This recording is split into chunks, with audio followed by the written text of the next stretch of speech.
nowadays, it's incredibly easy to get the latest news, reviews, and behind-the-scenes look on Nintendo games and products. You can simply go online and boom, there's a tweet revealing the newest Mario Party game. Or just go to YouTube and find loads and loads of reviews on games and obscure consoles. It's so easy, anyone could do it, even this idiot. But there was a time, not too long ago, where all of that wasn't as easily accessible to the people. So to truly find out what I'm talking about, we're gonna have to head back to the 90s, a time of extreme coolness and the internet.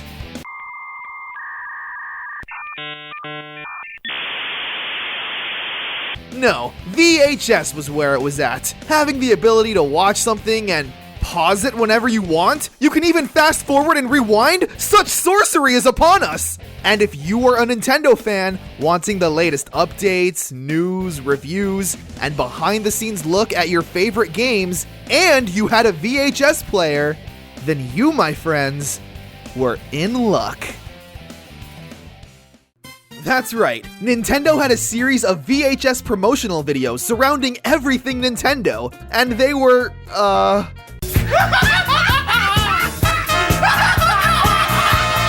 a little weird. But I mainly chalk it up to the 90s just being the 90s. Fried green bananas, bananas au gratin. Yeah, this was acceptable at the time. So what the heck were these things? Well, Nintendo Power released several short VHS tapes for certain upcoming and behind-the-scenes look at games. However, fear not, if you weren't a subscriber to Nintendo Power, don't worry, because the tapes were eventually available at Blockbuster to rent, and apparently free at Toys R Us? I don't know, it's what the wiki says, with minor changes to them. Which, hey, that's great! Again, in a pre-YouTube world, this was essentially your only way for more Nintendo content. Heck, the names of these VHS tapes even sound like YouTube video titles. Donkey Kong Country Exposed, A Journey Through Yoshi's Island, Nintendo 64, Change the System. So let's take a quick scroll through these tapes and see what they were all about. First one we'll check out is Donkey Kong Country Exposed, which apparently contains scenes of a graphic and animal nature. It's all the shading and stuff. It's really well shaded. Everything looks so rounded. And you're really going to think that it's a game that's a generation ahead of its time. Whoa, take it easy now. No need to get so graphic.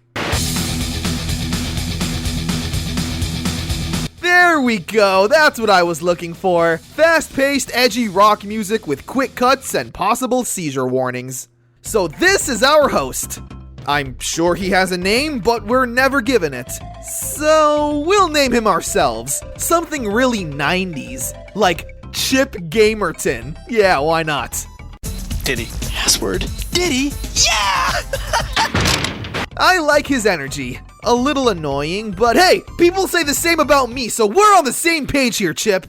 To what you hear on the radio is every daytime you're kind of losing it, dude. So this tape is essentially about the creation of Donkey Kong Country. The characters, the premise, the technology, all really interesting stuff for sure. This is a prototype board. There's 8 chips on this, 4 meg each, which makes it a 32 meg game. But it's also kinda weird. Again, there's a good chance that kids are gonna be watching this. It's why we have our wacky and energetic host. But the content of the video itself contains information that adults would be more interested in. Stuff like the technology and parallax scrolling. We have forest levels with parallax scrolls for dimension in the game. So it's just really jarring sometimes. Chip Gamerton over here being incredibly outgoing and charismatic, interacting with everyday normal people who worked on a game and now have to give an interview. It's literally like, whoa dude, what's up bro? What can you tell me about this epic game? Well, you know, it was a passion project between us and the entire crew, and we're really proud of how it turned out. Awesome! So what can you tell me about that babe Candy Kong? Well, we decided to add some female diversity to the game, and what is this? Pretty interesting stuff nonetheless, though. Hey, big fella. Hey, there's Diddy. Diddy and Donkey. Alright, this one is the invasion of Nintendo. So here, our cult overlord tells us to kidnap Nintendo employees who worked on games and force them to tell us information. Henry, do you really need those thumbs? What the hell, Nintendo? So, being threatened with getting his thumbs broken, Henry spills the beans and tells us about Yoshi's Island. They're basic gameplay tips, but of course the game isn't out yet at the time, so just seeing gameplay was really exciting. We need more! Although if I were a kid when I saw this, I'd be pretty upset that they keep cutting away from the gameplay to tickle Henry. Okay, stop! Stop! Now it's time to extract information from someone who worked on Killer Instinct. How will we make this guy talk? By bringing out his nagging mom. We didn't bring you up to play games all day. We had big plans for you. You were going to go to Harvard. Oh, that's real nice. Thanks. So that's the pattern here.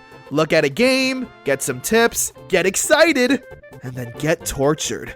Ooh, who's looking at my schedule for Friday nights? I mean, what? I will admit though, the last 7 minutes of this tape are pretty charming. For some reason, I guess, they had more time to fill, so these two knuckleheads that we never see go to a Japanese convention to check out the new N64. This NU64 better be hot. Got those tickets? I thought you had them. You're supposed to have them. Oh. It's basically a vlog with dubbed over commentary, and I really like it. I think she's picking her nose. I think she's got a gun. Let's go. Now, some of these tapes are pretty straightforward and what I was expecting for most of these tapes to be like. For example, there's a Banjo-Kazooie tape that acts as a huge showcase for the game. Seriously, they talk about everything. Seems Witchy Poo's got this plan to suck the beauty out of Tootie with this super-duper wart-smoothing thingamajig and transfer it to herself. It's kind of perfect. All gameplay, fun narration, no cutting back to someone's mom yelling at them. It's a really solid overview of what's to come, and I could genuinely see people getting hyped after watching this. There was a similar one for Majora's Mask, but instead of a wacky, overly hyped narrator, cause gosh, wouldn't that be annoying? Oh no. We instead have a developer commenting on some of the power-ups and the story. The Legend of Zelda Majora's Mask is much more than a sequel. That's all fine and dandy, but what if I want the annoying host and 90s stank? I'm Steve Sobel, and this is a very special edition of Nintendo's Hot News 64. Oh, thank goodness. So this is Steve. Steve's probably on drugs. Banjo-Kazooie, Action Game of the Year in '98. Woohoo! Man, life before Reggie sucked. So this is Hot News, spelled with a Z, 64. Essentially, this was a Nintendo Direct before Nintendo Direct was even a thing. They'd show trailers for a new game and have a little interview segment with someone who worked on it.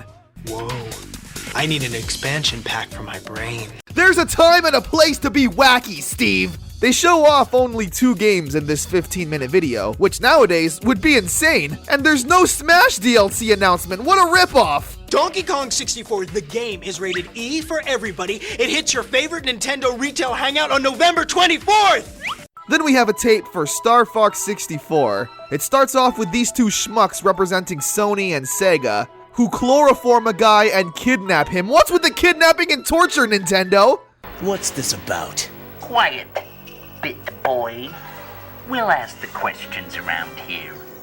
So basically, Sony and Sega are curious to find out what this new Starfox game is all about. We get more details and fun little skits that I will admit are pretty entertaining. At least compared to everything else we've seen in these tapes. There's a scene where they want more information and demand that this scientist gives it to them, or else they'll torture this Mario doll.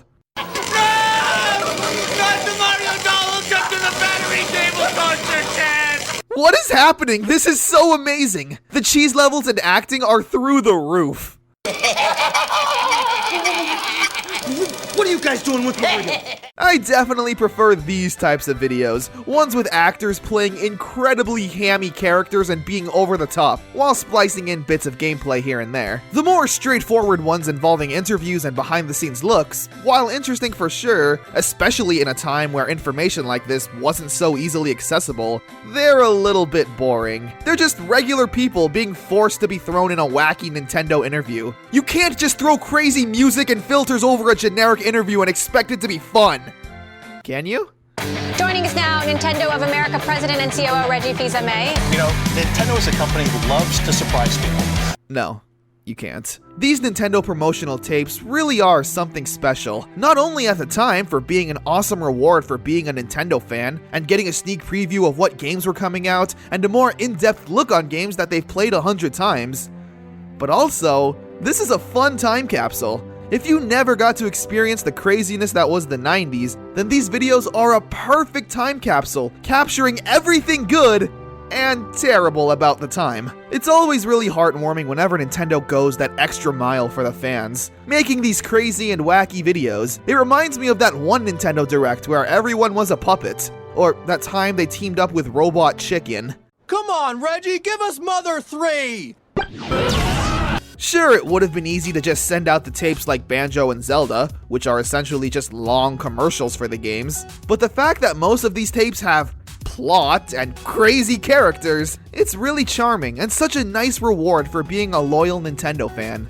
And these VHS tapes should go down in history as one of the many wacky and fun things that Nintendo have done throughout its lifespan, like the Virtual Boy and Wii U tablet.